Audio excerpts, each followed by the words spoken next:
Hello there, welcome to another video on Super Factory Manager. As of this video, 4.17.0 is the latest version of the mod, and a lot has changed since the last video I've made, so I'm going to try and go over some of the basics for people who haven't used the mod before, and then I'm going to go over some of the more deeper stuff to try and help people understand how to get the most out of the mod.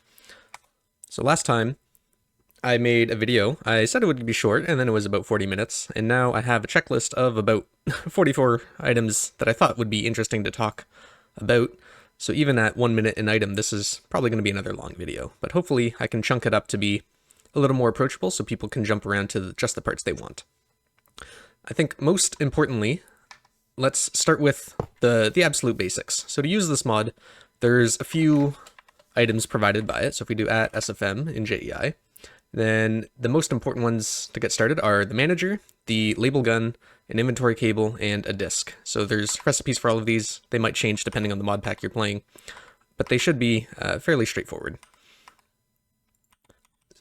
So let's say you have two chests and you want to move everything from the left chest into the right chest. Then we can do this by connecting the chests using cables and a manager. The manager itself acts as a cable, and we're going to put a disk in the manager. And the mod comes with a bunch of programs. So this is a programming mod. There's a text editor, and you just type your program. But it comes with examples. And this is how I hope people can use this to explore and see what's available. So we're going to start with a simple program. So the program has a name, which is what's going to be displayed on the disk when you hover over it, just to help you organize. And then it has a list of triggers. So in this case, this program has one trigger. Every 20 ticks, it's going to execute the following code. Input from A, output to B.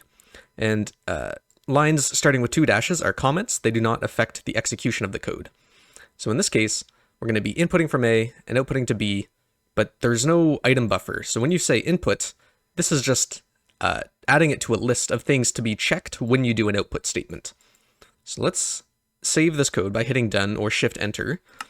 And we'll see that there's some warnings on the disk now that we're defining labels in the code, but we haven't applied them in the world. So to address this, we can use the label gun, shift click on the manager, and now it has the labels in the code copied into it. So we can shift scroll or use the GUI to say what label we have active, and then we can right click blocks in the world to label blocks. And you can have more than one label on a given block. Whoops. But for now, let's just say left chest is A, right chest is B, and then right click to the manager without shifting to push the labels. And now there's no warnings. And if we were to put items inside here, then we'll see that they get moved into the other inventory. So there's a 20 tick delay, so every 1 second it's doing this.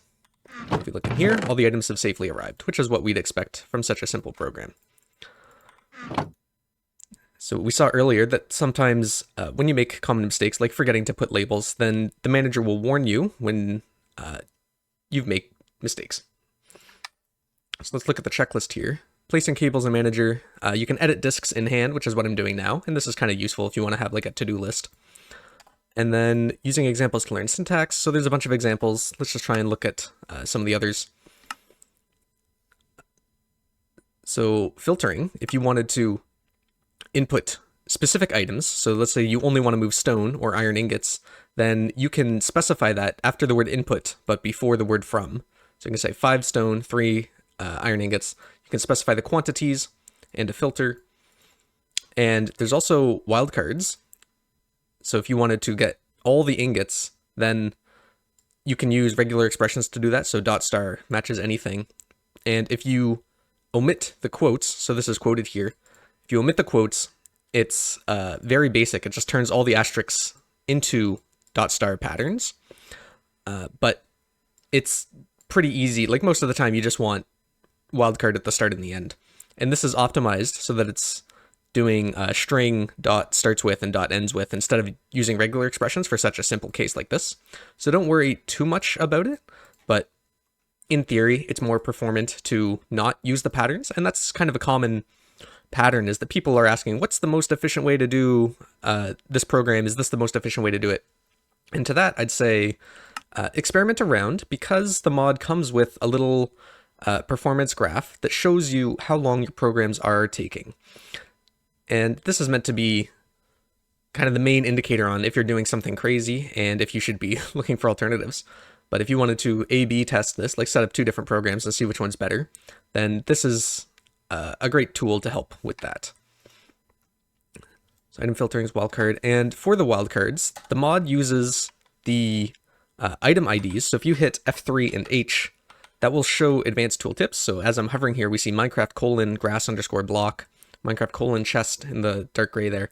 So those are the IDs that Super Factory Manager uses to move items. So if I were to edit this program here and say input chest from A, then this is going to match from any mod items with the exact name chest. So I don't know if I have anything else in here. So if I say chest, so this is sophisticated storage : chest. So actually this should also be moved. If I grab some of those and put chests, those chests, and dirt and grass. So it's not moving the grass, but it's moving these 2 different chests from these 2 different mods. So Minecraft supposedly being a mod. But if we had something else, so this is an iron chest. This isn't exactly equal to chest, so this isn't going to be moved. But if I were to put star chest, then it got moved. So if you wanted to see everything that matches this, then you can put your cursor on the pattern and hit Ctrl+space, and that will expand to see all the items that match the given pattern. So this is useful if you wanted to just experiment around and see what you're trying to match. And by default, this is doing all the mods. If you only wanted to move Minecraft chests, then you could say Minecraft : chest, and that would only move the chests from Minecraft. So now these ones are staying. And technically, these resource identifiers, the full form is SFM item : Minecraft : chest. And this is because the mod can also move fluids, but by default, it's doing items. So if you omit this first part, that works. And if you omit Minecraft, that works because Minecraft, it matches all the mods without the pattern. So if we had this. And also there's no Ctrl+Z. So if you make a mistake, then hopefully you've saved recently and you can hit cancel and it should give you a warning before abandoning changes. And there's also, you can toggle the line numbers, which has been contentious since they were introduced. So continuing with this theme, if we saw that you can do SFM item Minecraft chest, and you can also, usually you just omit SFM because no other mods have added support. Like technically other mods can add their own resource types to this, but for now we're at the stage where it's just going to be me adding support for other mods. And you can also omit segments. So instead of saying item : Minecraft : chest, you can just say : to skip the word Minecraft and then assume kind of a star at the end here. And this also works. So now this would move all the items. But if items work, then surely fluids should work too, which of course they do. So input fluid, output fluid, and we have to specify it twice because by default it's only items. So now we need to replace these with tanks or something. So if I get a cauldron and a tank and a water bucket, then this is not working. Not because the program is wrong, well actually the program is wrong, but because of specific mod interactions. So by default, this is trying to input to the null direction, which Mekanism blocks do not like. So we have to say top side, because we want to input directly into the top side of the tank, and now it's going to work.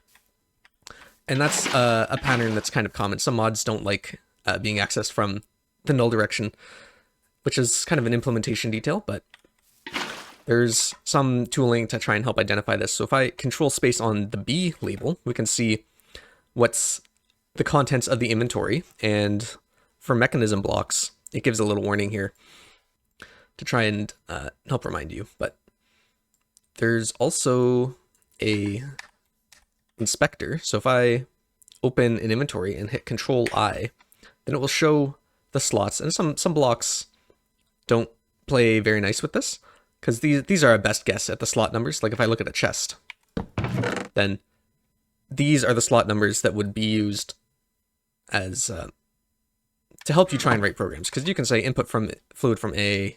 Let's do. I can say input from chest slots 0 to 5, and that's what this is kind of useful for, to try and help guess that, but these do not correlate to the slots that are used for automation, just because the GUIs and the blocks have different implementations. But this can be helpful, but some mods like Mekanism are implemented in a way that the slot numbers don't increment properly when trying to preview this. But if we hit the inspector, then it does the same thing as hitting control space on the label from earlier. So we have this tank and we're moving fluid. And if you have something like a dripstone farm to try and get a bunch of lava, then this would of course work as well.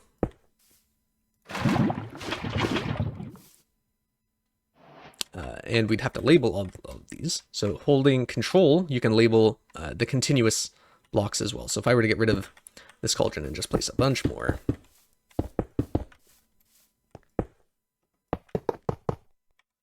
then this makes it a lot easier to set up very large things and have it all work. So now all the lava is getting put into this tank, and that's pretty nice. So let's look at this checklist again. Wildcards, quantity. So if we only wanted to move a certain amount at a time, so let's get rid of that and say I want to move from B to A. And if I push this here, now because I've broken the cable, it's going to say that we have a bunch of blocks that are labeled but not connected. So if I shift click this exclamation point, it will remove those labels. If I pull, now they're gone. And let's try and set up a little program here. So we want to move a little bit of lava from B into A. So input 10 fluid from B bottom side. Again, adding a side because this is a Mekanism block. And outputting fluid to B to A top side. So now it's adding 10 millibuckets of lava from the left to the right. So you can get very particular with the amounts that are being used. So let's do a little reset here and look at the checklist. So we've talked about wildcards, quantity, and then forget statements. So if you have some chests,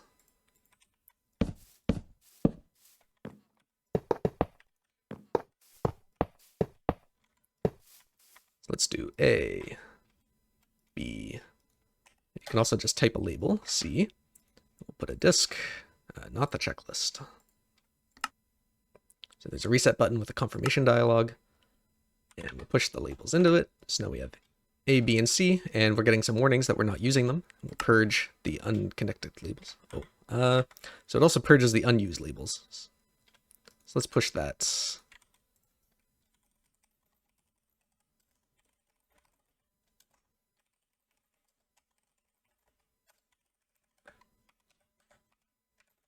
So let's say we want to input from A, output 1 to B, and 1 to C. Then this is going to work because all output statements see all the previous input statements. So if I run this, then now we can purge the labels and it should keep just A, B, and C. So got rid of stuff over there. And if we put some items into A, it's going to take 2 at a time because each of these inventories is getting 1 at a time. And if you were to do something else, like say input from B, output to, let's do input 3 from B, we'll change it to outputting 10 to B. So from A to B, we're moving 10, and then from B to C, we're going to move 1. But this output statement still sees this input statement. So to avoid that, we can use forget. So this keyword will forget all the previous input statements so that you can have multiple different segments inside one trigger. So now, let's take a look at what's going on here. So it's moving 10 at a time into B, and then I believe 3 at a time, or just 1 at a time is moving from B to C. So because we said input 3 and output 1, the lower of the 2 is the 1. So if we were to change this to just not filtered, then it would be moving 3 at a time. So that's why forget is useful. And alternatively, you could just copy and paste the code and have the 2 different parts be in separate triggers. So the first part and then the second part. And this is exactly the same thing as using the forget, basically. There's not really a performance difference either, because people always ask that.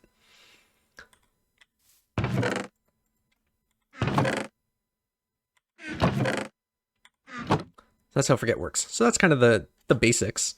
And we've talked about using the performance graph, and let's just keep going down the list. So except if you wanted to input, so let's change those up here.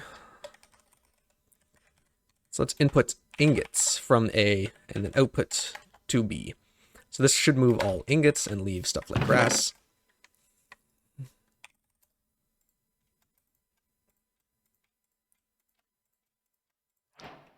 of course it's working. But what if you wanted to move all ingots except gold? Then we can add that. So input ingot except gold ingot from A. And that should do exactly what it sounds like it's going to do. The gold will stay, but all the other ingots will be moved. So that's how except works. And this comes after the list of resources. So we can input ingots, comma, stone, and that would move ingots and stone except for gold ingots.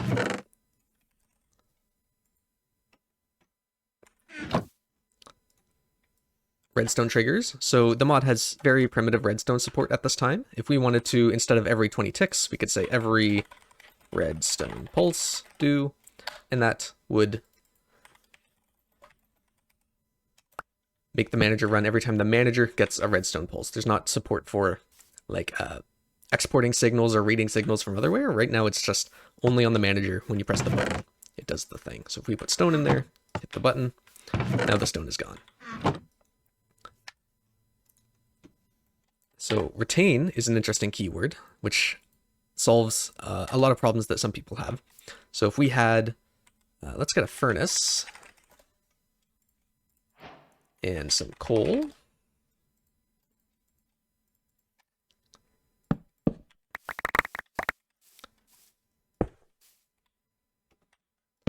So let's say we had, let's purge everything. Let's say we have ingredients, furnace, and outputs. So we're going to set up a very basic smelting program. So every 20 ticks do input from ingredients, output to furnace, end. So this is going to move everything from the ingredients chest into the furnace, which sounds good, but in practice is going to do some weird behavior, like putting coal into the top slot. At least it should. Ingredients, furnace. What's going on here? Furnace is used in code, but not assigned in the world. Let's push the labels. So now it's just complaining about output, and we can see that the grass has moved into the top. So that was, yeah, so here we go. Now let's just get rid of this. So now we see the coal is going into the top and the bottom slot, which is not what we want. And there might be, so let's try output to furnace bottom side, and let's output just coal. So I think the bottom side is such that it will only see the slot for the fuel, which is, now it's working. But if you had more than one furnace, then this will be fairly greedy. So it's going to put all the coal into the first furnace and the other two might get starved. So if we have coal in here, then it's going to go all into the left furnace before it gets to the next one. So we can fix that by using the retain keyword. So if we say output retain one coal to the furnace bottom side, then it's going to stop moving items once the furnace has one coal. But there's still a little something wrong, so we'll see if what we observe here. So if we have coal in our ingredients chest, there's one coal in the first furnace, but the other two don't have any. So this tracker is being shared between all the inventories labeled as furnace. And we can fix this by saying output retain one coal to each furnace. So this each keyword at this location is going to copy the tracker for each of the blocks so that they all get their own count. And now we'll see that each furnace is getting one coal. So people keep asking for like a round robin distribution or like even distribution. So if I have one stack of coal and 6 inventories, I want it to be split evenly between them.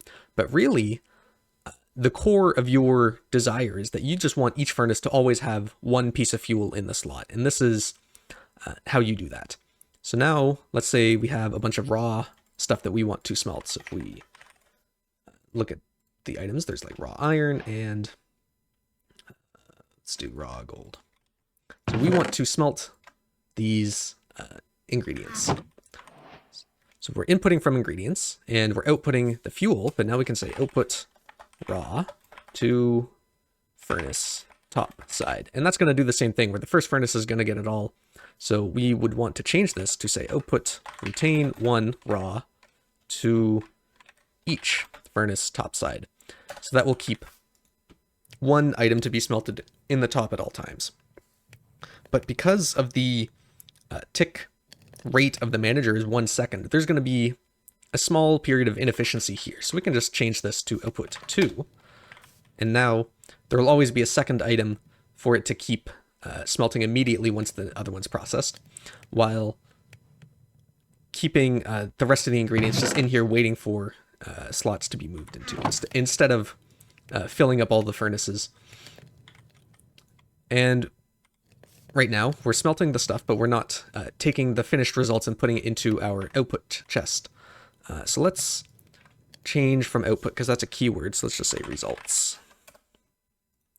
So let's push this and we'll say forget, so that we don't move the ingredients. So we'll say input from furnace bottom side, output to results. And the input versus output behavior, we can input fuel to the bottom side, and that goes to the fuel slot, output fuel to the furnace bottom side. But when we input from the furnace bottom side, like hoppers, that will pull from the results slot in the furnace. So now we see that the items are gone and they've arrived in the chest. So that's how you set up a very basic smelting situation. And this scales very well, of course, if we were to add more furnaces. Then we just need to add more furnaces, more cables, and apply the label. And now all of our furnaces are smelting even more. So this lets you scale up very quickly. So that's how retain works, and you can use it on the inputs as well. So if you wanted to leave a certain amount of items inside a chest instead of on an output statement, you can say input retain 25 from ingredients. So that will leave 25 items in the ingredients at all times. So if we have 6 there, then once one of the furnaces takes a coal, it's going to stop and leave some there. So if we take a coal and then take another coal, it's not going to take another, because we've told in the program to leave 25 items in the ingredient chest. So if we were to add an iron or the raw materials, then it sees 25 coal and it can take the rest of this. But that's how retain works on an input statement. So let's remove that and look at our checklist. So we've talked about fluids and the anatomy of a resource identifier. Example that shows the supported resource identifiers. Yes, so if we look inside the examples, then there is one called resource types, and at the bottom of this, it contains a auto-generated list of all the resource types that the mod has support for. So if you're ever wondering what is supported, then opening this, depending on what mod pack you're playing, this will contain all the ones that are available. So you'll notice Forge Energy is here, and there's also one called Mekanism Energy. So Forge Energy uses integers for the movement logic, and Mekanism uses a floating long type, which is much larger than the maximum integer value. And Super Factory Manager just uses normal longs for movement. So if you wanted to move the max long energy per tick to an energy machine, or a mechanism block, then you can use Mekanism Energy to get a little bump there. And we've seen directions and slots. There's also a reordered syntax. So instead of saying input from ingredients, you can say from ingredients input. Some people like to think in the other direction, and that's something that this mod supports. That's kind of the intermediate stuff. So what is under advanced? So code inspections, we've kind of seen that. There's a little bit more than what. So we've seen kind of doing it on a pattern, control space, shows everything that matches that pattern. And doing it on a label opens the inspection for that label. So in this case, we have several blocks labeled as a furnace. And the items that we can see, so in slot 1, we see that there's 1 coal. And in slot 0, from the north side, we also see the coal. yada yada. And this does it for each of the blocks for each of the directions. We can do it on an input statement. So if we control space on input, strange. Then we see the items that are available in that. So input from furnace bottom side. That should only see the results, but I'm kind of wondering why it's seeing the coal. It's a little strange. And if you control space on an output statement, then it sees what the predicted inputs are and the outputs. So I'm wondering why it can see, oh, you know what? It's because when it's doing the prediction generation, it's accessing it from the null direction, maybe? I don't know. It's not 100% accurate, but it can be mildly useful. Slot inspector, we've seen Ctrl+I. Each resource, each label. So we've seen each label to kind of reset the counter, but each resource gets interesting. So if we had a program like this, so I'm trying to think of a good way to show this. Let's just set up a different situation. Let's do a manager and 2 chests, and we have some ingots.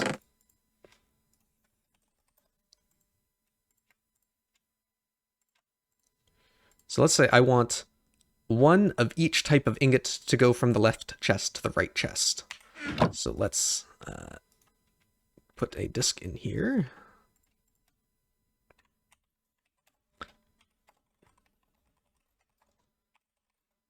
So we want to input from left, output, retain one each star ingot to right. So this is using the word each, but in a different spot. So previously it was after the word to reset the tracker for each of the blocks labeled. But here we're saying output retain one each ingot to right. So this is going to create a different tracker for each resource that matches this pattern. So this is a little inefficient depending on how many things match the pattern. And I think the mod will actually prevent it from working if you don't use a restrictive pattern. So in this case, it would expand to more than 512 trackers. So if you are playing in a modded pack and you have several thousand items in the game, then that's probably not what you intended to do. So it will fail if you don't be a little specific. So in this case, we want to output one of each type of ingot at most to the right. So if we run our program here and clean up the labels, now we just say right and left and push. So now we have one of each type being put into the right. So you can imagine that you can do this with seed types and phytos as well. So that's actually something else. So I think I have this. I don't use these very much, but I know everyone uses this mod for them. So let's see if we can set up a very basic setup for these.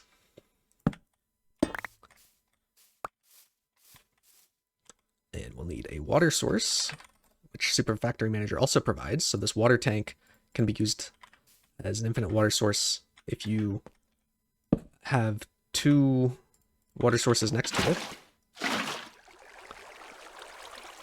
I think you can waterlog leaves.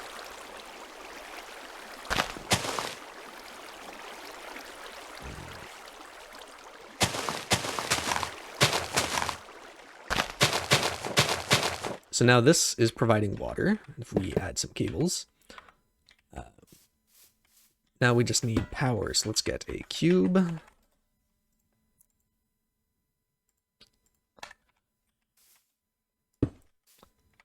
So we want to edit our program. So we're going to every tick input forge energy from cube output to Phyto. And because it's a mechanism block, we want to specify a direction, and I don't think it matters for thermal expansion. But this should be the power for the machines. So we... Strange. What is going on? Invalid program. Minimum trigger interval is 20 ticks. Yes, that's right. So for item and other resource movement, it's 20 tick minimum, but for forge energy, it's a single tick is the minimum interval. And now we see the graph has sped up here. And now that it's compiling, we can grab the extra labels. So we want these to be Phytos and the cubes. So now these should be receiving power. And the next step of this is to get the water into them. So we can say forget, actually no, because we need a different block.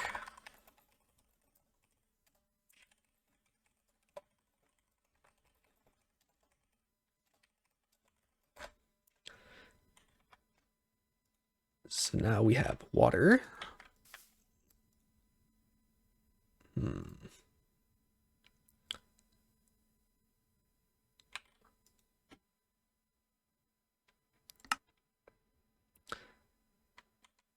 Oh yes, of course, fluid. So that actually is a good example of this warning. So it says statement output to Phyto at line 7, column 4 uses resource type item, which has no matching input statement. And this is a very common problem where people are saying, I'm inputting the fluid, but it's not moving. And that's because we've forgotten to specify fluid in the second location as well. So now there's actually a warning that shows us that.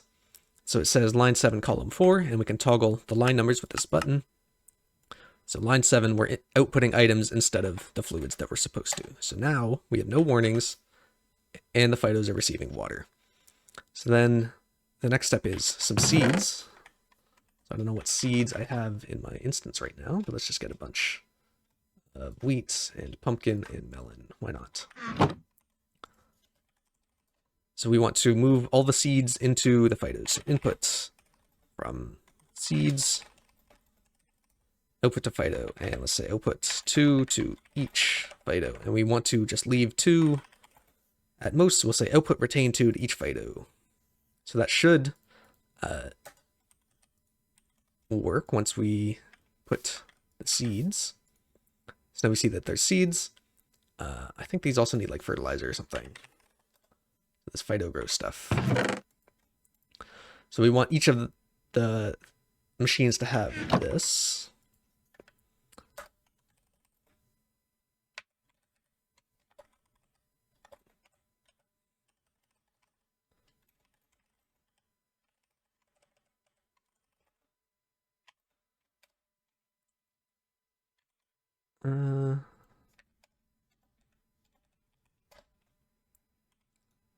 So now each of these is getting 2 seeds and 2 Phyto grow in theory, but this one is not connected by cables.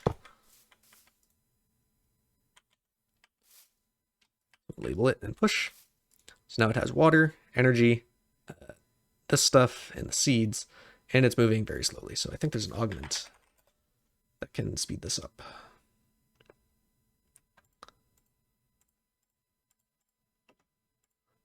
And we want the processing speed one. So that's going very quick. And we need a results chest. So let's forget input from Phyto, input to results. And this is not going to do what we expect it to, because I think this is going to pull out the seeds and the fertilizer as well. Results we need to label. So let's pull, label, and push. So now we're getting everything, which is not what we want. So let's stop that.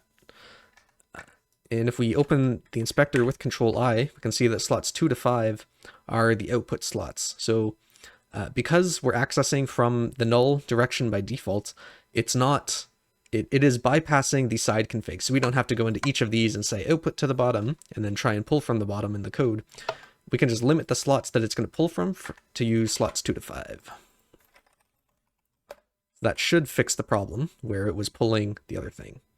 And these augment slots, when we have the inspector, it shows the slot number, but that's just because of the way this slot overlay is working.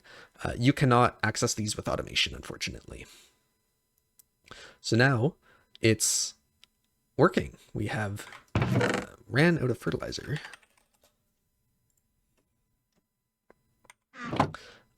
But the results are being properly put into our output chest. So let's get rid of the seeds. Or actually, we want the seeds to be recycled.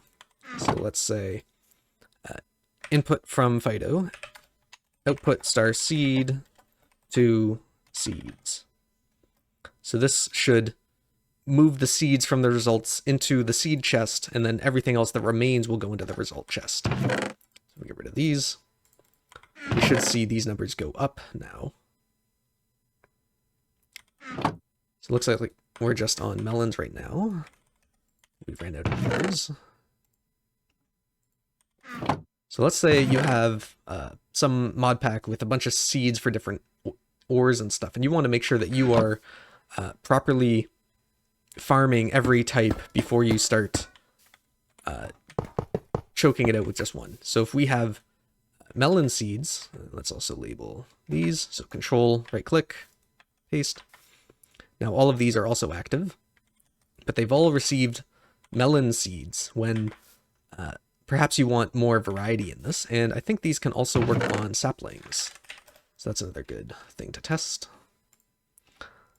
So let's say I want to grow one of each type of these, and then the rest of the phytos can do whatever. But I want to make sure that I'm always growing one of every type. And to do that, we can change our programmer level. So here is where we're outputting the stuff. So we can change this to not be each phyto, but we want to retain to each seed to phyto. So this will make sure that for each type of seed across all phytos, there's at least 2 active. So let's see what that does. Too much stuff in my inventory here. So if I take the seeds out of this, now we have wheat, pumpkin, and I guess we run out. Oh, and it stopped because some of these others have melon. And let's also edit this to add to each sapling. So across all phytos, we want in total 2 of every type of seed and sapling. So we take the melon seeds out of all of these. And now we have spruce, melon, oak, birch, and if we add more of these, then I think they'll stay empty because we've added everything.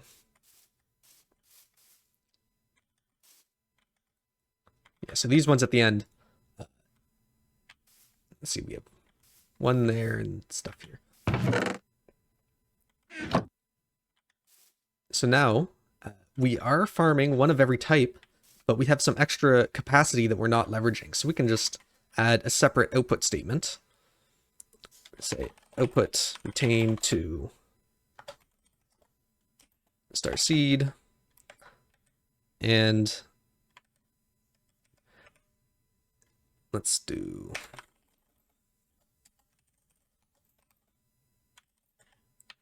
so on a separate statement. We will use the rest of the phytos to just farm whatever else we have. So now the rest of these are active, keeping 2 ingredients so that when the first one finishes, the next one can immediately start. And we've set it up so that there's always one of each type of thing being farmed, and the results are going into this chest here. So again, here's the code. Just to go over it again, every tick, we're moving energy from the Mekanism cube into the phyto. And then we're also moving water from the factory manager water tank. And then we're moving from the seed chest, keep 2 of each seed variant and each sapling variant in total across all the phytos. And then for the leftover ones that haven't received anything, we're going to keep 2 of any type of seed and 2 of any type of sapling inside each of those. And then we're also keeping 2 phyto grow so that each of them has fertilizer. And then in a separate block, inputting from the result slots and outputting to the seed chest for all the seeds. And we also want to match sapling, and then outputting to the results. So all of these saplings now in our code would be moving back over here as they finish growing. And we didn't augment the rest of these. So this part, I think, if you right click, yeah. So you can install the augments with a right click.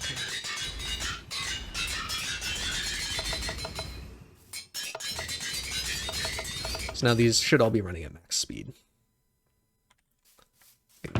Watch as the results pour in.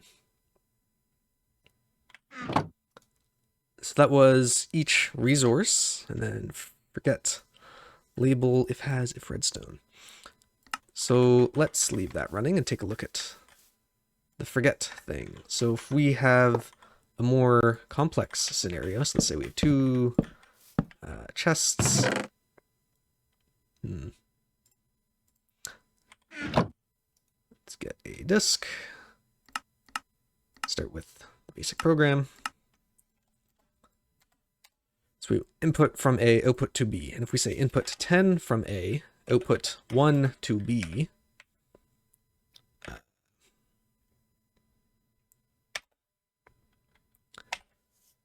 this gets a little complicated.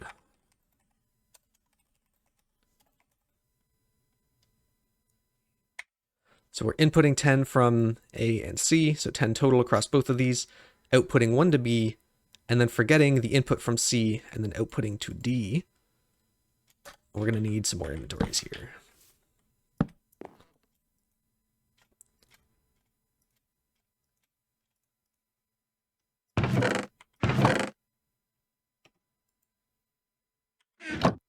So what's our program doing? Input 10 from A and C, output 1 to B, D. So across A and C, we're moving 10, and when one of these runs out, it will only output to D from the A inventory because we're forgetting the C label. I don't really know when this would be applicable, but when you say just forget with nothing, it'll forget all the input statements. But you can forget specific labels, and that is also a thing. It's kind of hard to explain, so I think I'm just going to stop trying. And then if statements are a thing. So if we have a chest and we only want to move from the left chest when there's a certain amount of items somewhere else, there's actually an example for this. So input from source, and then if the source has greater than 10 iron ingots, then output to the destination. So let's just leave it at that. And we need to label it. So we have source and dest. So now when there's no iron ingots, nothing is going to move. But once we have some iron ingots, then everything is going to be moved. So I recommend you to check out the examples. In this syntax, GT means greater than. That's the same thing as doing the greater than symbol. So it supports both. You can do greater than or equals, or GE for greater or equals, less than, LT, less than or equals, EQ for equals, or just an equal sign. So if we do equals 10 iron ingots, then it'll only move when there's exactly 10.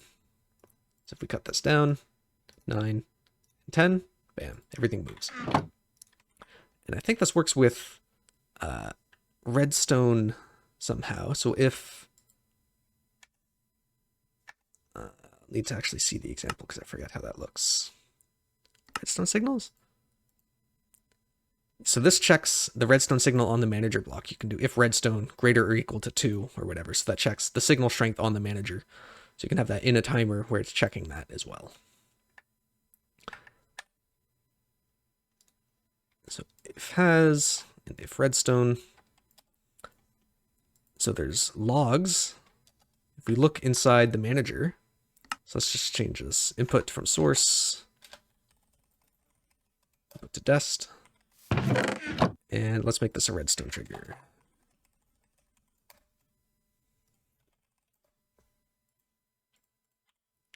So when we press this button, everything should go from the left into the right. And if something's going wrong or we're just trying to see what the heck is happening, we can hit view logs, and this brings up a log screen that is unique to each manager. So let's say we want to see just info. Now the screen will turn blue to tell you that the logs are active. And when we run the program, it will reset the log level after the program has been run once. So if you're on every 20 ticks or whatever, then it'll reset very quickly. But for now, we can scroll up and look at the logs. The scrolling's a little jank. I haven't been able to fix that yet. And we can see a little bit of what's going on inside the manager. So the program, the input statement took a very short amount of time because input statements just add themselves to a list and don't really do anything. But then the output statement is where a lot of the actual logic happens, and it took an entire millisecond. So when you have the logs active, things take a little longer, but it will help you see which statements are taking more than the others kind of thing. And then some of the info level logs, it discovered 2 input slots. So of course there's 27 slots in a chest, but 2 had items, and a bunch of output slots. Some of them were full, so that's why it's less than 27. And it moved a bunch of items. So this is mostly for diagnostics. You're not really intended to kind of read it in here. You're probably just going to copy it to VS Code or something. But if you have something really wrong with your program, then we can change it to debug and see what the heck is going on. So when we run it, then when we view logs, we get a lot more information. So what is the manager observing and what's the manager trying to do? And in the worst case scenario, something's really not wrong, we can use the trace level, and that will get an incredible amount of detail that most people won't care about. So there's a lot of caching involved. So previous versions of the mod has had issues where it just doesn't work because like if you leave the chunk and come back, then a cache wasn't being invalidated or whatever. So that's why there's this rebuild cable network, and there's also a / command. If something's not working, then either your code is wrong and either there's an error or there's not, or it could just be a cache problem. So this button, click it as much as you want, but just once would be fine. And if it's still not working, then it's probably your code and not the mod. Or it could be a bug, who knows. Was plenty in the past, and there'll probably still be a lot waiting to be discovered. So that was the logs. And there is a VS Code extension, manipulating redstone signals. So people want to change an output signal, and that isn't really something that can be done yet, except if you consider like just using a comparator. So if we have comparator and redstone. So if I want to make a high redstone signal,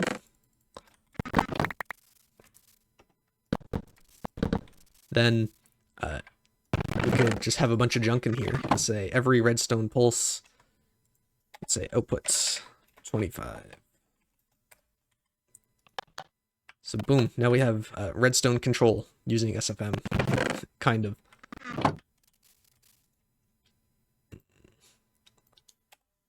So we've looked at smelting, Phytos. There's an example for inscribers. So actually, I'm in the dev environment right now. So if I just do test run AE2. So for inscribers, the mod actually comes with an example for this, which hopefully is working, but this, so we have our ingredients, and we have the individual printed ones. So we have the silicon, or 3 silicon, and then 1 for each type of calculation, logic, and engineering.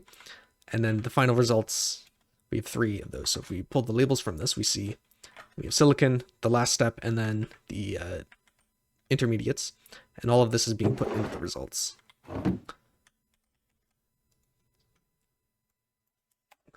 Gather supplies to chest adjacent to a crafting table. So I have a test for that as well.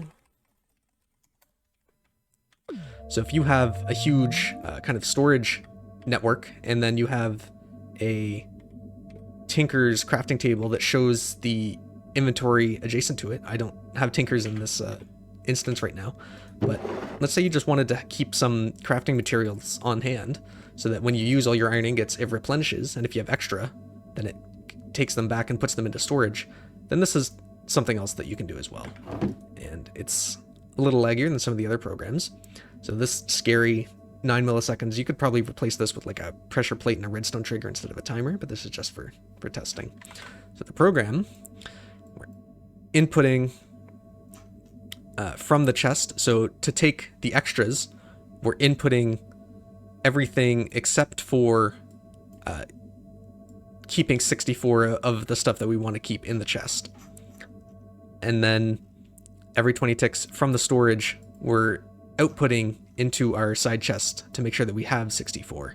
So it's taking the extras and putting them into storage, and then replenishing whatever's been taken from here. So this is something else that you can do.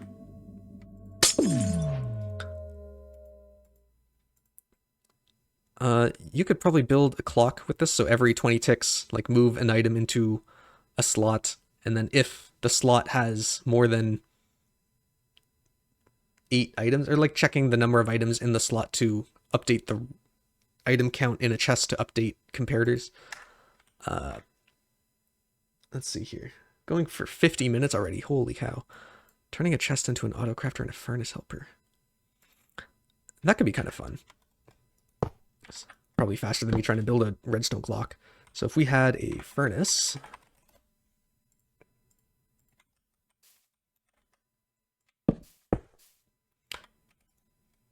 then let's say we have, do I have an auto crafter? I do. So we could say these first 9 slots are going to correlate to the slots in this crafter, and then this slot would be the input slot to a furnace. So this would be slot 3.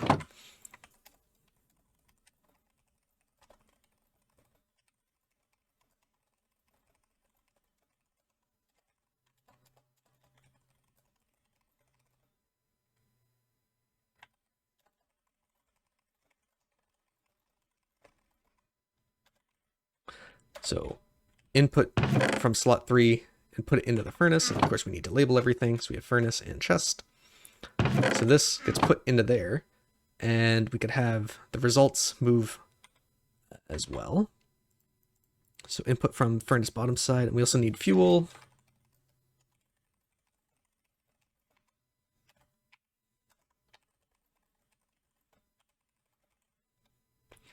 So slot 5 is going to be our fuel slot. So if we put fuel here, it should move into the furnace. And now it's smelting our items, and that should be moved back into here. So now we have iron ingots just by putting items inside here.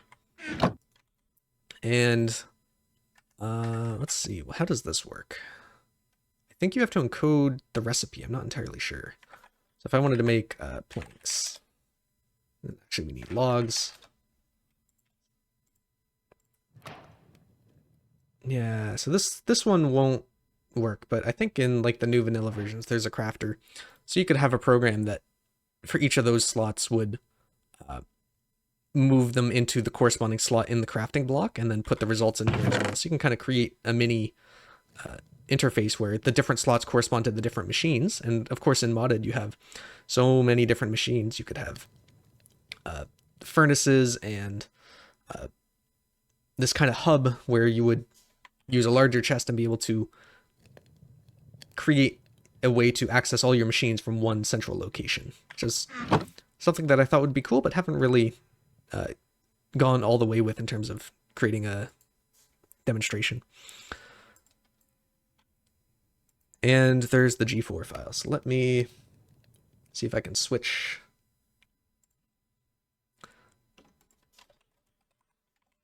So this is the file that determines the actual language. People are asking, like, what's all the keywords available in the mod? And this file is what you want. So somewhere on GitHub, this is available. And the syntax is .g4 is for antler, A-N-T-L-R, which is the kind of parser that the mod uses. And we can see that program here is the entry point. So a program has an optional name, so the question mark is optional. Trigger, which could be 0 or more, so there's an asterisk, and then the end of the file. So a name is the name keyword followed by a string, and then a trigger is every interval, do, block, end. So an interval could be every tick, or every 5 ticks, or every 5 seconds, or it could be every redstone pulse. So these are kind of the code labels. This is a timer trigger, this is a pulse trigger. So to me, this is fairly understandable, but of course to less programmy people, this might be a little alien. But if you want the truth on what exactly this mod supports, then this is the grammar file. So if you can match these rules, then it should work. So I think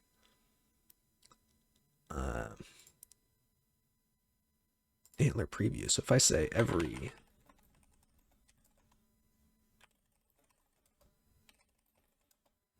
So IntelliJ has a little preview for this, and it can show the tree that this gets parsed to or whatever. I don't really expect people to use this, but the truth on what the program is this file.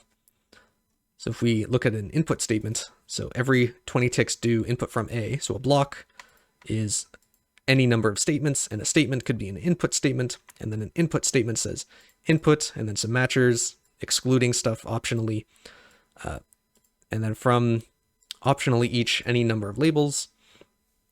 So if we look at an input matcher, it's a movement, and a movement is a limit, comma, any more limits, and then trailing commas are okay. So a resource limit is a limit followed by your resource ID, and a limit is a quantity and a retention. So a quantity could be like input to each resource ID. So let's see here. If we open up this preview thing, it might actually help.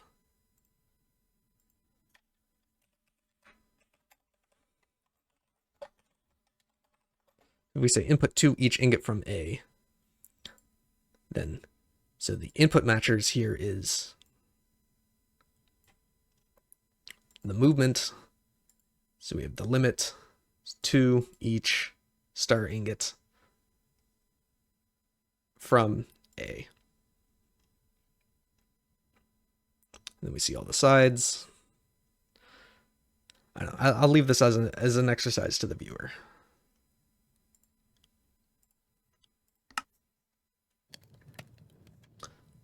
So that's another very long video on Super Factory Manager. I think I've gone over most of the important stuff, but I encourage you, if anything, to take away from this, to look at the examples provided, and they should be a pretty good summary on what the capabilities are. So if you forget how something works, it's like, oh, how do I do an if statement? Then the if statements examples should help jog your memory after watching this monster of a video. So thanks for watching, and thanks to everyone who appreciates the mod. I encourage you to, if you encounter any issues, then just tell me on GitHub or Discord or whatever, and I'll do my best to fix them, but enjoy. Hello there. I just watched the entire video, and I realized that there were some things that I didn't quite explain in as much detail as they probably deserved. And if we look at all the items provided by the mod, there's a few things that I did not go over yet, so let's look at those. So there's a network tool, which is mostly a diagnostic thing, but it will show you all the labels. So usually just the ones that you pulled with the label gun, it'll do the in-world preview, but with this, it'll show everything. And when you right-click on a block, it will give you some more inspection stuff.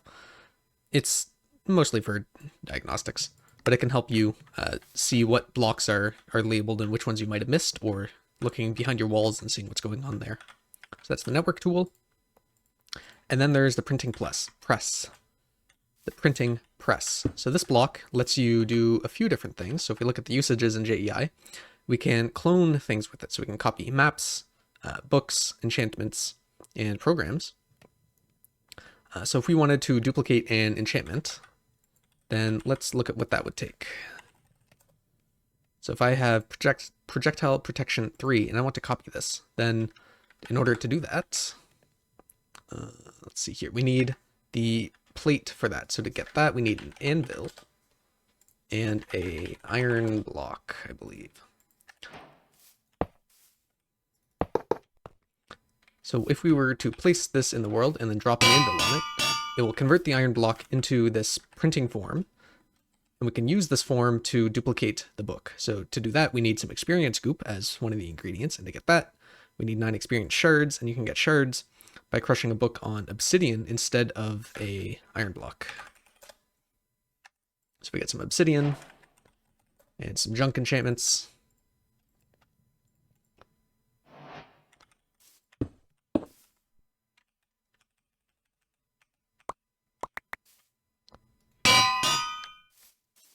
And that would get us the shards, and after a little bit we can get the goop. So this, we use the printing form, the goop, and we need a book. And then to actually activate the recipe, we need a piston.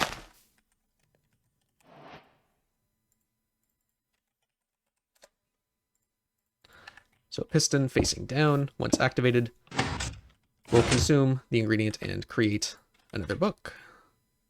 So the form is reusable, but then the goop is consumed. So you can turn 9 kind of junk enchantments and copy one of your better ones. And of course, this is also useful for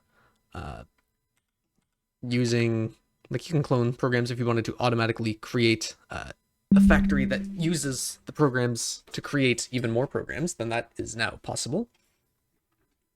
In addition to some other fun stuff. So that's the printing press. And the water tank, looking at the tooltip, it says requires 2 adjacent water sources, more effective when also adjacent to other water tanks. So I'll show how that works. So by default, when it is acting, it will provide an inventory that has an infinite 1 bucket source of water. So if I get a really large Mekanism tank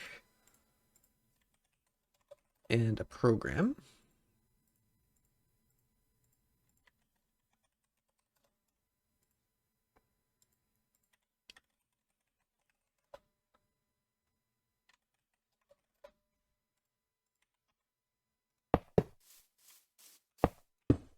so let's say every pulse we want to move from that water into the tank. So let's do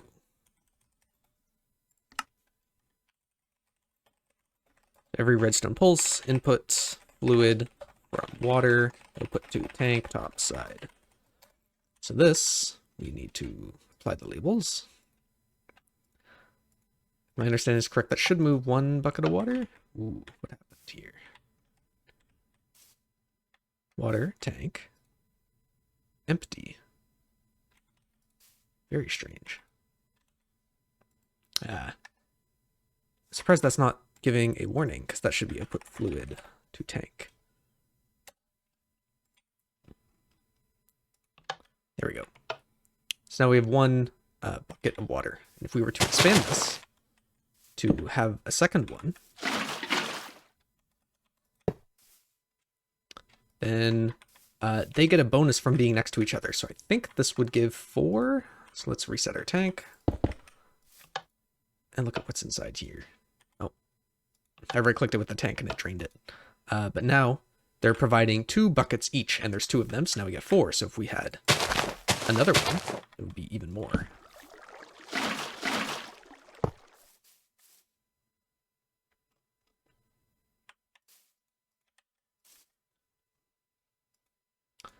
So empty. Now we have 9 buckets of water. 9. I forget what the math is, but you get more the more you have. And these are technically infinite sources, so if you want to cheese it, then you can do multiple input statements, I believe. I'm going to say from water. So that can they can be drained from multiple times at once.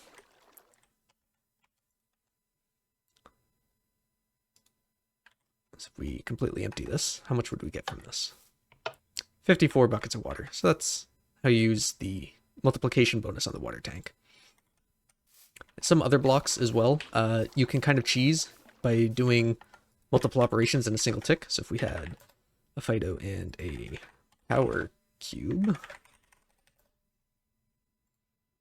then usually there's a limit on how much these machines can accept. So if we have a disk,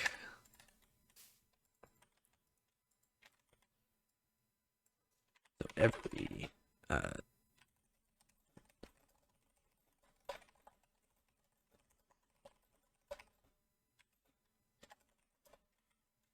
so every pulse, let's input from the cube into X.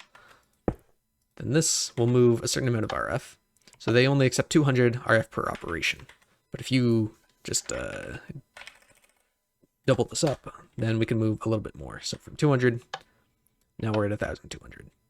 That's when mods implement a per tick restriction, then sometimes they do it like per side. So if we remove the cheese, but 2x each side, then this will, instead of using the null direction, it will use all the normal directions. So up, down, left, right, or north, south, east, west, whatever.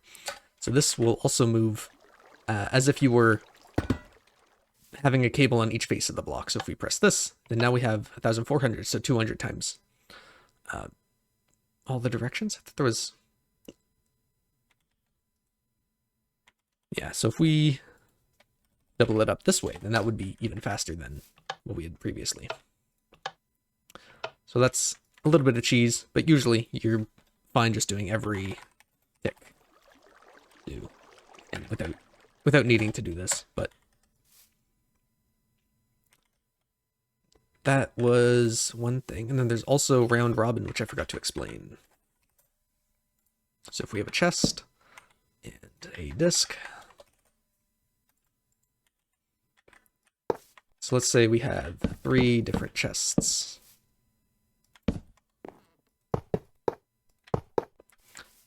And let's say A and B.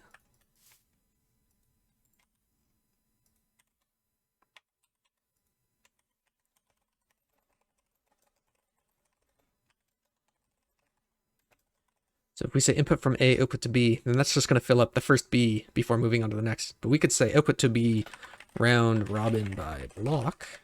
Let's just say input 1. So now this will alternate between all the inventories labeled B every time we get ticks. So if we get some junk. So it got 1 grass, and now the other 2 are going to tick, and then it gets another grass.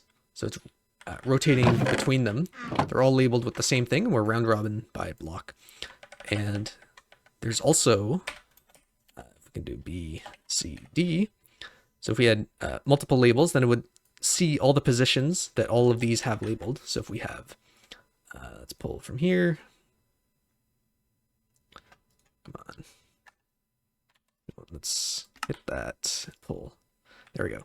If we have B, C, D, then doing round robin by block will see what distinct positions are available and then rotate through those. So even though these 2 chests have multiple labels, round robin by block should be going 1, 1, 1 instead of prioritizing these 2, I think. Yeah, so they're still even, so it looks like that's more or less correct. And so there's round robin by block, but there's also round robin by label. So now it'll rotate between B, C, and D. So let's clean this up a little, get rid of make this a little clearer. So now it'll rotate between all the things labeled B, C, and D.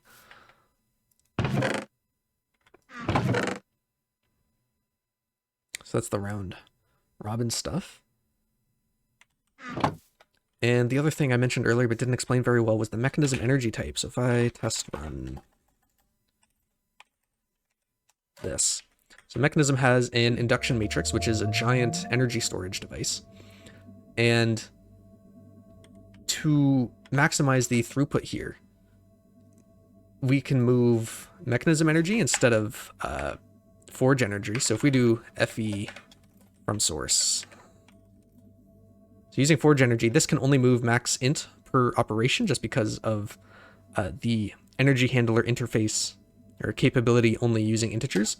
So if we look at this, then it's going up by about 2 billion is the max int, which is pretty good, but not the fastest. So if we change it to mechanism energy, then that should move faster. Yeah, see, now we're going up by a much larger amount per operation. And of course, this is restricted by these providers or whatever. So this multi-block has, the blocks inside can either upgrade the capacity or the throughput. And I think these are all, I have it like max throughput with 1 layer of induction. So everything on the bottom layer is capacity, and then the rest of this is throughput. And even then it's not enough to completely fill it in one operation because the creative cube has huge volume, but we get pretty good. This is usually larger than I think what most people would set up, but that's how you use the mechanism energy type, and this probably works with the other mechanism blocks as well.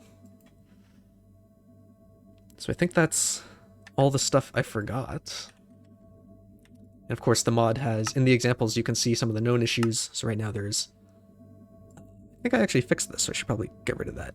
But having a bunch of labels on the label gun can corrupt a world, so maybe try and avoid that. I don't know what the exact details on it, but it's like chunk ban, I think is what people call it, where you just have way too much data. And the position, when you try and like click to set your cursor position in long scripts, can get desynced. The scrolling is sometimes messed up.